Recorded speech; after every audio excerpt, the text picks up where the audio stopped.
იმ ადგილას, სადაც ახლა თბილისია, ადრე ყველაფერი ტყით იყო დაფარული, სადაც ნადირობდა მეფე ვახტანგ გორგასალი.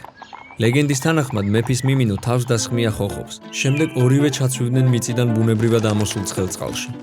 ცხელი წყლის და კარგი ადგილმდებარეობის გამო მეფე გადაწყვეტს: ამ ადგილას ავაშენებ ქალაქს, რომელსაც ერქმევა თბილისი.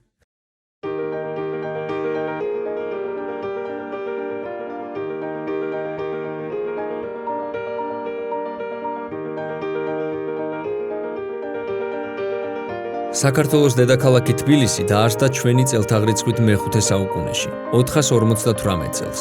იმ ადგილას, სადაც მეფემ ცხელი წყლები აღმოაჩინა, აბანოები გაშენდა. ეს თბილისის ისტორიული უბანი, აბანოთ უბანია. თბილისში დაარსებიდან დღევანდელ დღემდე ცხოვრობენ სხვადასხვა ეროვნების და რელიგიის წარმომადგენლები.